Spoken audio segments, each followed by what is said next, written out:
Hey everybody, Midnight Riders here again. As always, send those little kids out if you got them. Um, so today I was watching something. I was just watching it on Facebook real quick. I think it actually came from Fox News, where a guy from Black Lives Matter was being interviewed. I guess he's the co-founder of Greater New York City. His name is Hawk Newsome, and he was talking with Dan Bongino. So most of you know I'm a Bongino follower. And anyway, this was a very interesting debate, and I mean, you know, without going into full detail about the video, you guys can check it out anytime, I'm sure. But you know, to start off with, I mean, let me put it out there. I absolutely detest Black Lives Matter. I really do think that they are a wannabe group spawned off of the Black Panther movement from the 60s. I think that they're the most racist people on this planet. And I do believe that they are a terrorist organization. I do not believe that they have black people's best interest in mind. I don't believe that. I think that they are a thug. You know, like I said, they're a bunch of wannabes. Right? Now, we know that the Black Panther movement from the 60s kind of stemmed from, you know, the Martin Luther King stuff and all that kind of stuff. And, you know, we know that there was a lot of violence back then. And they were not a peaceful organization. You know, everyone always says that Martin Luther King was this peaceful guy. You know, for starters, the dude was a damn communist. The only reason he didn't go into full-blown communism was because he didn't agree with atheism. At least he had that going for him.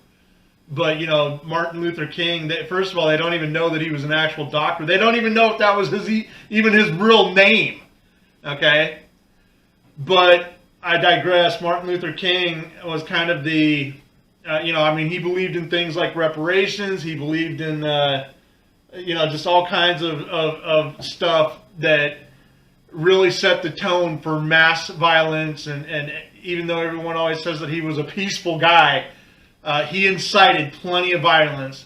And one of the things that he incited was never denouncing the Black Panther movement. You know, he was asked several times by various people if he would denounce the Black Panthers, and, you know, every time he would kind of dodge the question and do this and do that. And that's kind of what this guy this morning was doing on Dan Bongino. He was really kind of skirting the question when asked something. See, here's what happened is the other day that this BLM guy, Hawk Newsome, was on camera talking about how there's going to be bloodshed. If, you know, basically the conversation is this New York City mayor, or the guy that's at least in the runnings for it, I guess, is talking about bringing back old style stop and frisk policing. And Hawk Newsome got on the camera and started saying that if they bring back this type of policing, that there's going to be bloodshed, there's going to be riots, there's going to, you know, be all these kind of, you know, protests. And this morning when he was on Dan Bongino, he kind of refused to denounce any of that. Now, here's what's actually going to surprise people, and this might surprise a lot of people, especially people who know me personally. But I actually agree with Hawk Newsome on this issue. Okay, I do not believe in search and frisk policing. I mean, hell, anybody who knows, first of all, that is a direct violation of our Fourth Amendment. I don't care what the Supreme Court has said on it. That is a direct violation of our Fourth Amendment rights. And for anybody who knows me, I mean, I don't like any public safety laws, right? I don't agree with the fact that we have entire, you know, DPS agencies out there, also known as state troopers or state highway patrol, who, you know, their only purpose is to serve speeding tickets, right? I don't like public safety laws, and I think it's, you know, I think that the American people have gone way too far with public safety in general. I do not agree with stop and frisk. I think that is a direct violation of our Fourth Amendment rights. And I agree with Benjamin Franklin when he says that anyone who gives up liberty for security has neither.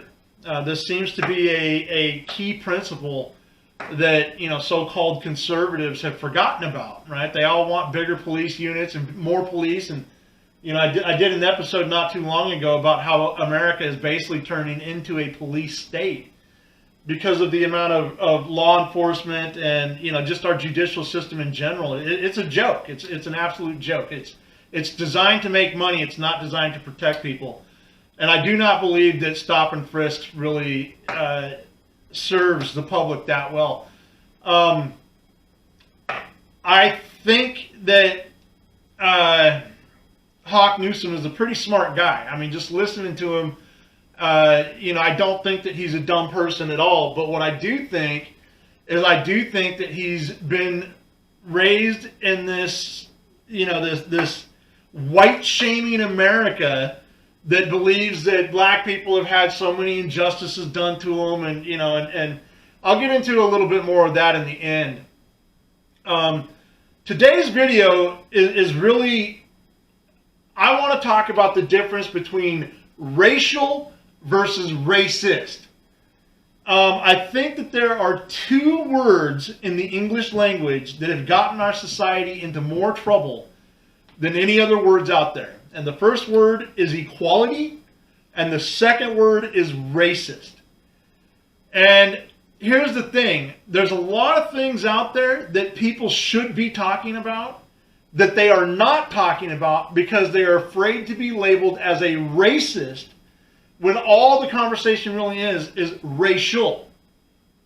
Now, I'll tell you, I get accused all the time of being, you know, a white supremacist and all this shit. And, you know, people who think that they know me, they think that I'm prejudiced and all this kind of stuff. But the simple truth is, I'm not prejudiced against anybody. I hate everyone. All right, so let's start off with that. But what I am not is I am definitely not a white shamer. Okay, I have no problem being white. I have no problem with my heritage or my lineage. Most people don't know this, but I've actually got a large portion. I mean, I'm about a quarter Native American Indian. My mom is Crow Indian. But without getting into all that, you know, my on my dad's side was almost 100% German, so I guess you could say that I've got that, you know, that white blood in me. But I'm definitely a European Caucasian. I have no problem admitting that. I never have tried to get around that. I have no shame in that. And it really bothers me that so many people have a problem with being white. Let me put it to you this way. This whole problem that we have in America with race and racism and white supremacy and all this other kind of stuff, it really is caused by liberal white people who are ashamed of being white, right? I mean, it's kind of like the Germans who are so ashamed of the Hitler era that, you know, that they become so liberal that now that they've forgotten kind of their own bloodline, right? We call it Hitler shame. Well, in America, you know, we have the same problem. You know, it's really a white shaming, you know, where I guess there's a certain group of people that feel so bad about America's past that they've made it their life's mission to just kind of, you know, denounce their own heritage and try to make us look like the bad guys. And I'm going to get into this here in a minute with some facts about white and black culture in America and how this has all transpired. So first, let's look at some facts. Okay, these are facts. These are non-disputable. I pulled up most of these off of history.com, but you can find them in various different websites. So first, let's kind of talk about the history of slavery. And most people don't know this.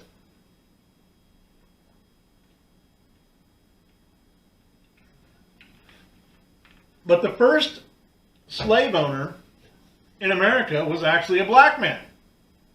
Now, before we get into that even, let's talk about the word slave. because most people have no idea what the word slave even means. Okay, they automatically identify that word as referring to African people who were captured and brought to America. That's the only thing that they can attribute that word to, the word slave. But the word slave actually comes from it's a Latin word, and it derives its meaning from the medieval Greek and Byzantine Empire, which started the use of the word Slavs. Okay, so the word slave is derived from Slavic, right? Those were Eastern Europeans, white people, by the way, that were enslaved during the 6th century, during medieval times. And, that really is kind of what started the word slave. Even though slaves have existed, since the beginning of the human race, there has been slavery in one culture or another, right? I mean, Asians were notorious for it. Egyptians, right? When you read the Bible, I mean, there's a lot of talk about slavery and bondage and that kind of stuff. And so there has always been some form of slavery in throughout the world. It did not originate with black people. It did not originate on the African continent. Most likely it probably originated in the Persian, right? You're talking about like the Middle East and stuff like that. Where to this day, that's another thing that most people don't realize, is that to this day, if you go to some of those Arabic countries, they still have slaves. And we'll get into that a little bit later too. But so basically, the word slave comes from the word Slavic, right? We know those now as like the Russian people and the Eastern Europeans. So that's what the word slave is derived from in the English language. It comes from the Latin word Slav or Slavic. Now, kind of getting back to how slaves... Okay, so first of all, I don't have all the dates, but basically America was the last Western country to start participating in the slave trade, and it was the first country to get rid of it. But the slave trade began in America in 1619. There was a Dutch ship called the White Lion, and it captured 20 enslaved Africans in a battle with a Spanish ship. Okay, so a Dutch ship got into a fight on the ocean with a Spanish ship, and of course, the Spanish ship had sub-Saharan Africans on board, and so that Dutch ship took those captured Africans, and then they just happened to go ahead and sail all the way over to America, and they landed in Jamestown, Virginia for repairs from the battle. And in order for them to get food and supplies to return back to Europe, the Dutch ship traded the enslaved Africans to the colonials as indentured servants. So even then they were not slaves, they were indentured servants. Now most people don't understand the difference between that. So basically an indentured servant is somebody who was brought to a place, and so they owe a debt, right? So they have to work that debt off for a specific time period. They don't usually get paid or anything like that, but they're usually roomed and boarded and, fed and all that kind of stuff, clothed. But they have to work off their indebtment, right? So that's why they're called indentured servants. So these 20 original Africans were not slaves. They were just indentured servants that basically owed these colonials a time of labor in order to pay for, basically what they had been brought here kind of as a trading or a bargaining tool, really. They weren't brought to America with the sole purpose of saying, hey, we need laborers, right? They were brought to America as a bartering tool, and it just happened to turn out that they used them as laborers. But that was never the original intent. Anyway, due to, throughout 1618 to about 1623, it was called the Great Migration. Obviously there was a lot more Europeans coming to America. They had a pretty high mortality rate due to diseases and malnutrition and war with the Native American Indians. And so they learned fairly quickly that if they brought more indentured servants over, Here again, not slaves, but indentured servants, that they could use these people as laborers. And so this is kind of where the demand grew. In fact, the very first slave owner in America, and let's talk about this story because most people do not know this. So his name was Anthony Johnson, and he was brought to Virginia in the 17th century in 1625. He was listed in the census as an indentured servant. So he was an African American, or he was an African man that was brought to America as an indentured servant. In 1645, he had paid off his debt and was freed, and by 1650, he owned 250 acres. During this time, he owned 4 white indentured servants and 1 black indentured servant. When his black servant wanted to leave, he took it to court, and the court ruled in his favor. In fact, let's read this story. In 1654, it was time for Anthony to release John Caser. That was the African man that he had as an indentured servant. Instead, Anthony told Caesar he was extending his time, so Caesar left and became employed by the free white man, Robert Parker. Anthony Johnson sued Robert Parker in the Northampton court in 1654. In 1655, the court ruled that Anthony Johnson could hold John Caesar indefinitely. The court gave judicial sanction for blacks to own a slave of their own race.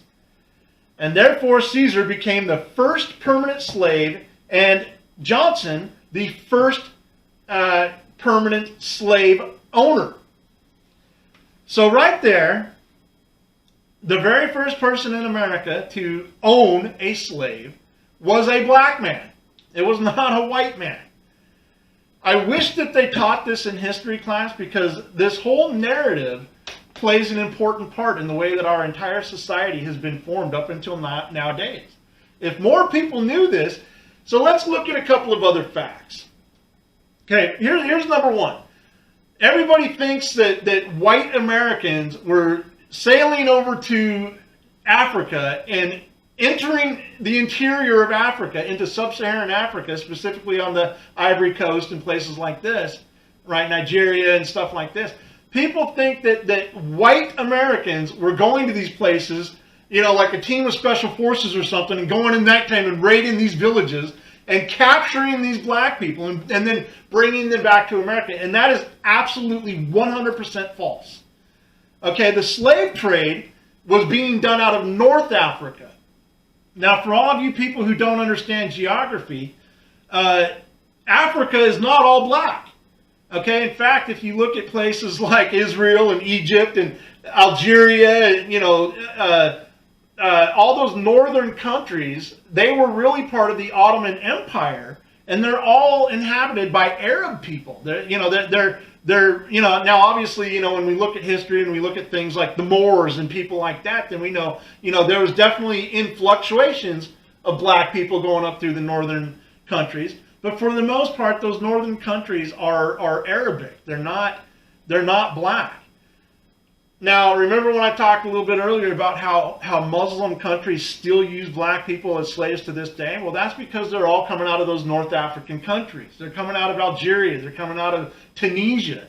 And this is called the Barbary Pirates, right? The Barbary Pirates, they were the ones capturing sub-Saharan black people, and they were the ones that were taking them and shipping them around the entire world and selling them as slaves. White people never went to Africa and started capturing slaves by the boatload. That's not how it went down. Okay, North Africans were capturing sub-Saharan Africans. They were shipping them to England and France and Spain, and then they started shipping them to America. And here's the thing. So we know that the first boat was basically not intending to bring slaves to America. It was a Dutch ship, right? Well, as time went on, it started to become more and more of a thing, and those Arabs started having trade routes where they were trading with, you know, Spanish and Dutch and other people. And then those, you know, in total, there was only about 400,000 Africans who were actually brought to America. That's a pretty small number compared to other slave groups. So anyway, this whole narrative that white Americans were sailing all over the world and capturing these slaves is completely false. That's not how it went down.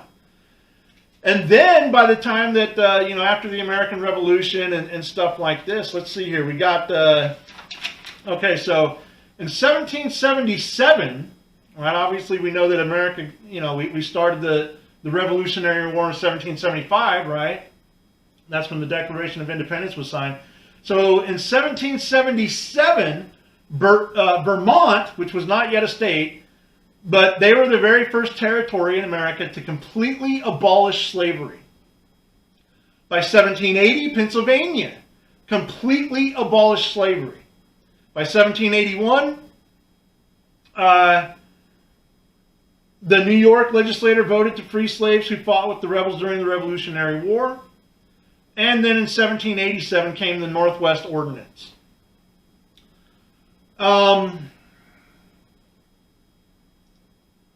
In 1808, Congress banned the importation of slaves from Africa. So you can see that really, within about 150 years, okay, and by the way, this is when Thomas Jefferson created the Marines. Most people don't know this either. Thomas Jefferson created the Marines literally to go to war against the Barbary Pirates, right? We're talking about Tunisia, Algeria, that whole North African coast, basically. Thomas Jefferson created the Marines to literally go and fight against them to stop the slave trade. So all these people who think that America's just been, out there wheeling and dealing with slaves, you guys really don't know your facts. I'll tell you,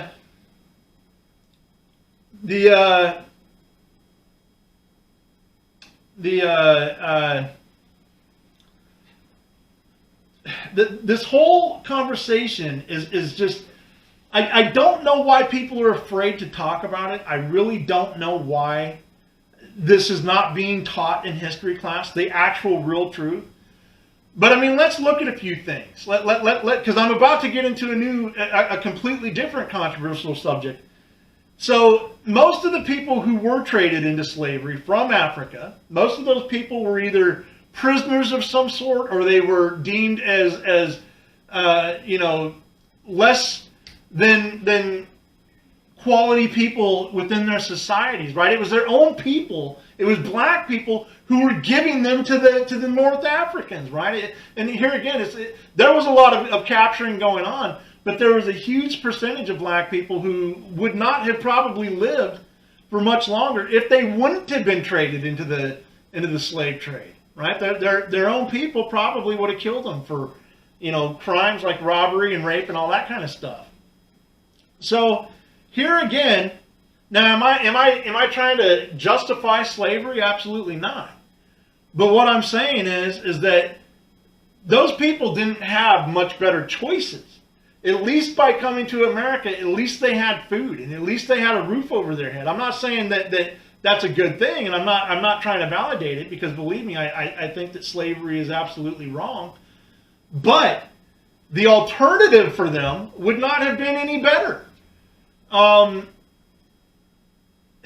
So let's keep talking about the facts here. So let's fast forward a little bit to the Civil War. Well, actually, let's stop a little bit before that. So there was a group founded in 1816 called the American Colonialization Society, the ACS. There's some pretty powerful people in this group: Thomas Buchanan, Thomas Jefferson, James Monroe, Abraham Lincoln, James Madison, Daniel Webster, John Marshall, Francis Scott Key. Okay, so there was a whole bunch of influential people that started this ACS group, and their whole thing was trying to return Africans back to Africa, right? That was their whole entire thought process, is that they wanted to return slaves back to their country of origin. And guess who was against it? It wasn't white people who were against it. It was black people. Black people are the ones who consistently refuse to go back home. Now, this ACS group between the 1840s and 1850s, they did create, most people know, have never heard of it, but the country of Liberia, right, which is just right down below Sierra Leone. This ACS group literally founded this country, or formed this country. They kind of talked a couple of other countries into giving them this territory. So they founded a country, Liberia, specifically to try to send black people back to. And they did send, let's see, they sent about 15,000 black people back to Liberia in an attempt to try to rehome or repatronize these people back to their own countries. And again, it was black people who continuously refused. They did not want to leave America. Then we had the Civil War, right? And most people don't understand that the Civil War was never about Abraham Lincoln wanting to protect black people. That's not what he wanted through the Emancipation Proclamation. Abraham Lincoln didn't care less about black people. He just didn't want anybody to be able to profit off somebody else's free labor. That's what his entire, the Civil War was not about freeing black people or freeing indentured Irish people. It was not about any of that. It was about a moral point that Abraham Lincoln did not want one group of people to be making their fortunes off of free labor.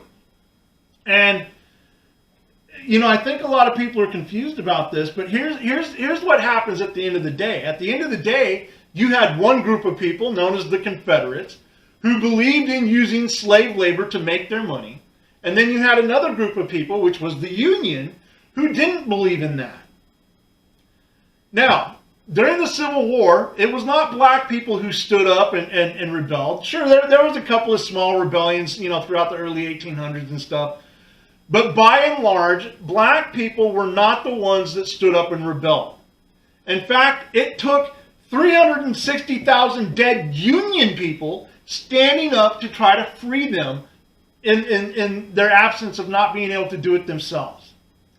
And here's what bothers me the most when people start talking about how black people are owed reparations. Martin Luther King was a big reparations guy. Here's what bothers me the most. I want reparations for my ancestors that fought in the Union Army. How about that? I want reparations for the white people who stood up against other white people, okay, to prevent a form of tyranny, right? I mean, here again, this word tyranny. I use this word in a lot of my podcasts because that's what slavery is. Slavery is tyranny. When you don't have the freedom to make your own decisions as a man, and when somebody else is telling you how to live and how to work and how to eat, that is called tyranny. Whether you want to look at it through a slavery lens or what, that is tyranny. And as always, it took a group of white people to prevent that. Even though it was against another group of white people, the point is that black people they were not the ones who stood up and fought that war. The Union Army was comprised of about 10% black soldiers, but guess what? So was the Confederate Army. There was just as many black regiments fighting for the Confederate Army as what there were fighting for the Union Army. Okay, and here again, people don't seem to understand these facts. The fact is that, in 1860, the year that the Civil War started, in South Carolina and Louisiana combined, there was more registered black slave owners than there were white slave owners. Okay, so this kind of goes back to this whole thing where the very first slave owner in American history was a black guy. Okay, it was literally their own people that were treating them this way, and yet somehow white people got all the bad rap for it. Now, I'm not condoning it. Like I said, the South was completely wrong for having slaves. I don't respect it, and I don't respect anyone who, I always say this, and this is kind of the, I swear to God, the Civil War is the only war in history where the loser gets to still fly their flag and run around like they were a bunch of badasses. Okay? I mean, it blows my mind how incredibly stupid Some people are. Okay? They can call it the rebel flag. They can call it whatever the fuck they want. They can say that the war, you know, it wasn't about slavery. It was about economics. And yeah, you're right. It was based off of economics that were earned through slavery. Okay? But that's the point that people just don't seem to understand is that the South and the Confederacy was absolutely, unequivocally wrong for believing that they could make their money based off of free labor. Now, it's not surprising that the Democrats of today still think this, right? They still think that you know, this is why they like migrants. You know, this is why they like Mexicans and Hondurans and El Salvadorians to come up into the country illegally, is because they know that those people are going to provide cheaper labor, right? They know this.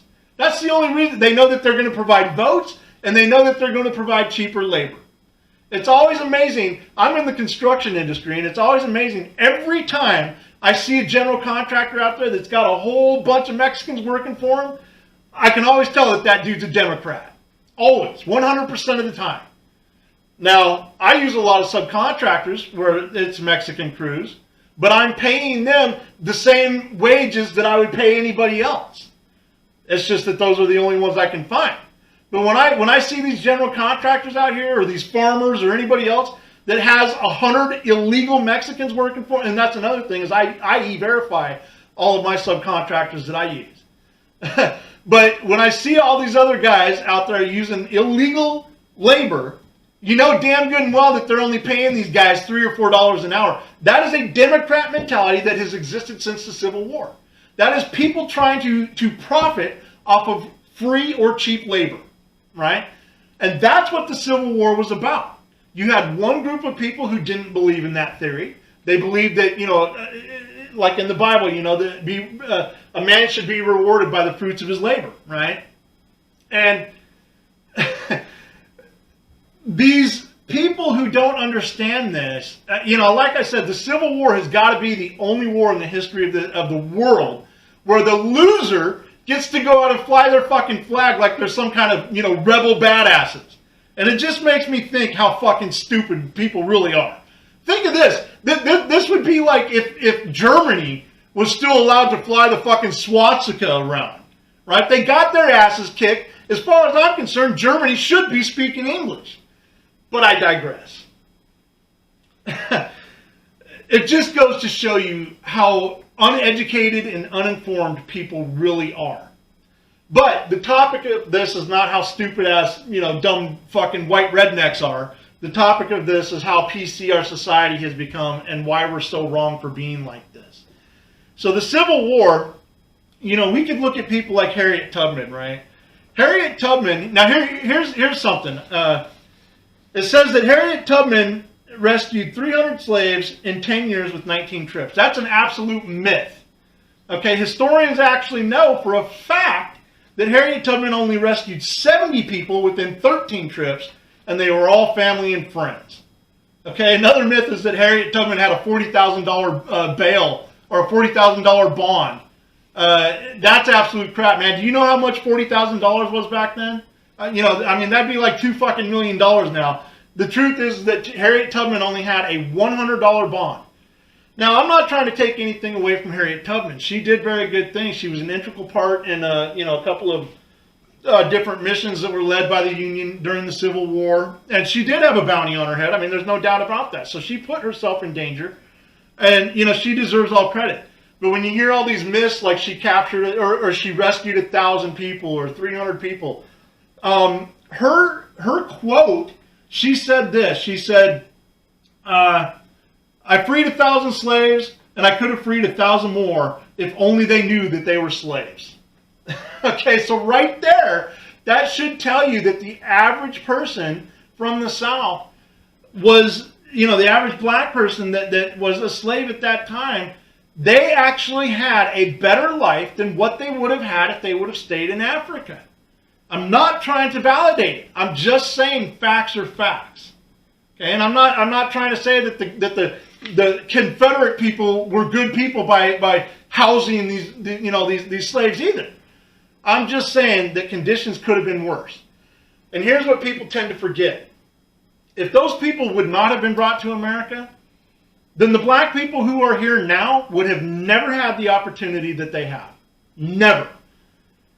The poorest people in America are still richer than 95% of the rest of the world. And I guess at the end of the day, here's really my question. I guess at the end of the day, and you know, I'd kind of like to ask this to this BLM guy in New York. If life is so bad here in America, then why don't you go home? If life is so bad here in a country where you have your freedom, not because you fought for it in a war, but because other people fought for it for you. Okay? I don't know of anywhere else in the world. And, you know, kind of going back to Liberia, you know, Liberia has completely, in the beginning when it was ran by Americans, you know, when Thomas Jefferson and all those guys created Liberia, it was actually a pretty prosperous place. When it had American leadership, it was a pretty damn prosperous place. As soon as the American colonialism went away from there, though, the whole damn country got wrapped up into a civil war. They didn't know how to lead each other.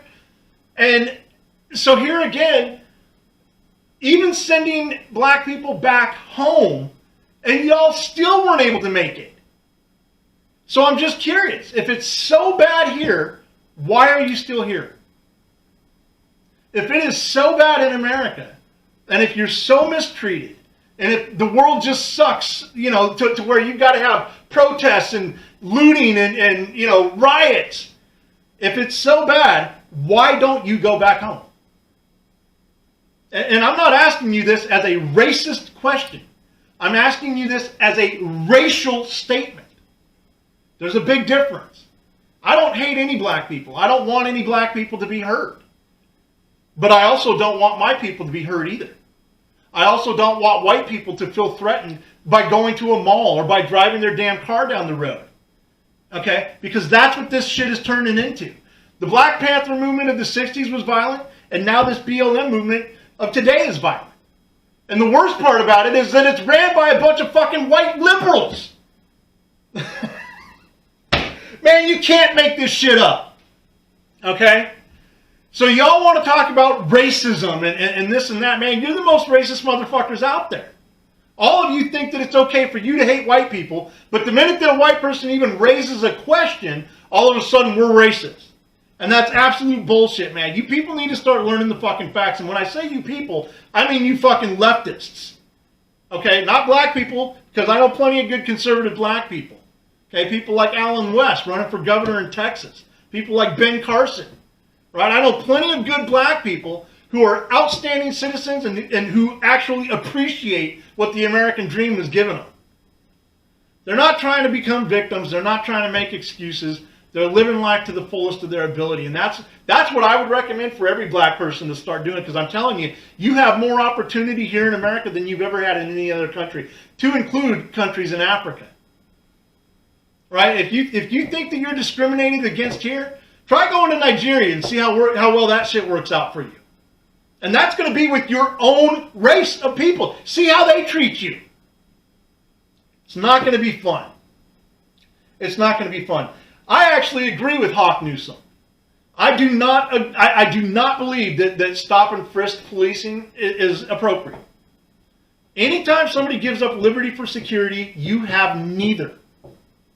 So I agree with him on that. But here's where I disagree with him.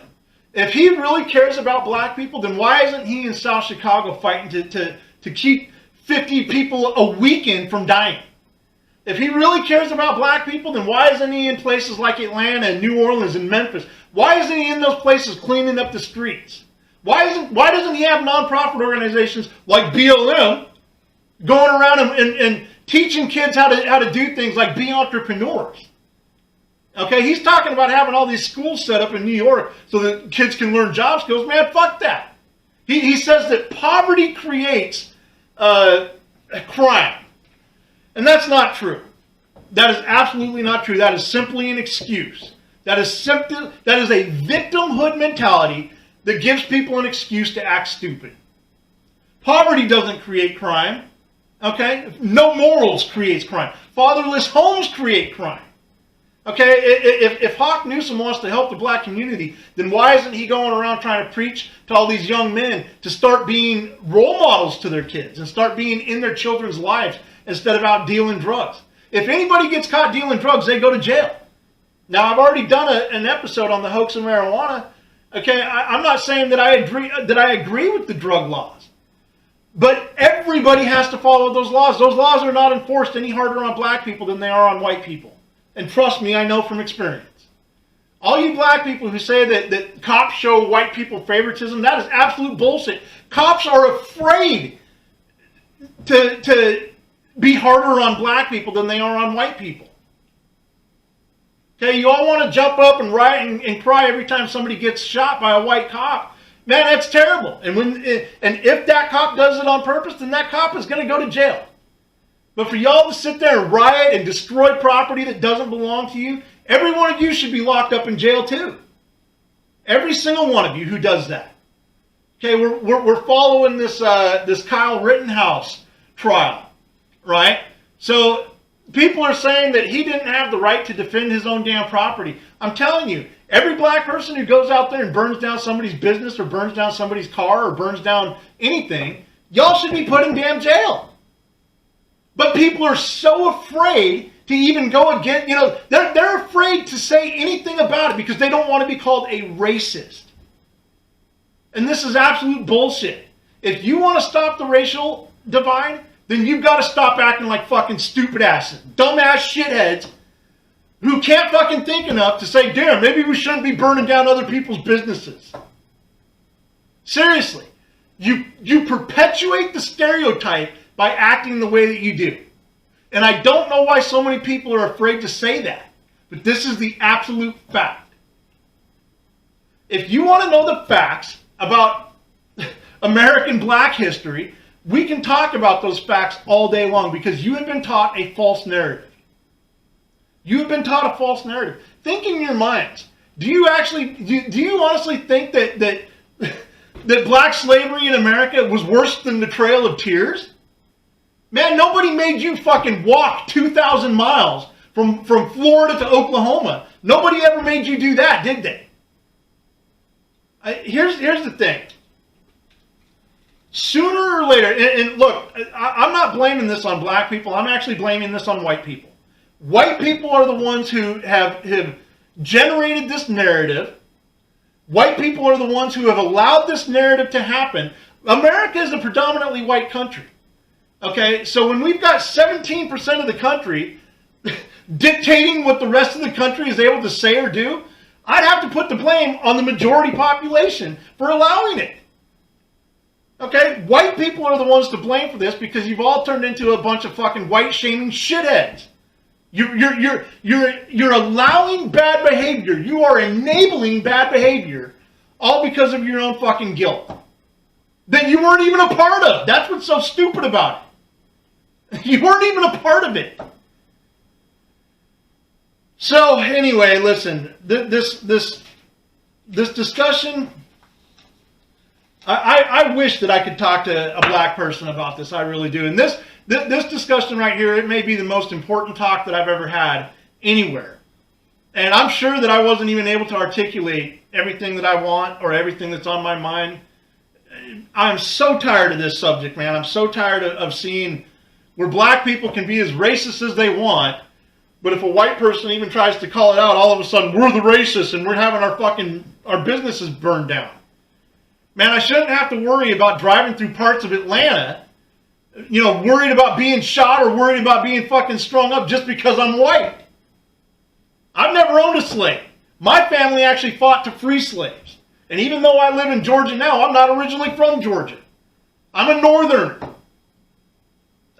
And I can tell you, every time I see one of these fucking stupid shithead southern boys flying their Confederate flag, I'm just as quick to call their dumbassery out as I am anyone else's. My question is, if it's this bad, okay, Hawk Newsom, listen to me. BLM, listen to me. If it's this bad, then why are you still here? You did not fight for your freedoms. Okay, other people fought for you. And everything that you've had in this world has basically been given to you through affirmative action. So answer me honestly.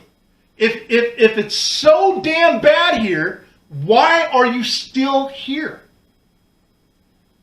That's the only thing I want to know. So, come at me, real, or don't come at me at all. Same thing as always. I'd love to talk to some people about this. Man, I'm telling you, America is the best country in the world, especially for black people. If you think you have it better someplace else, then I don't understand why you're not already there. Let me know what you think, and as always, take care.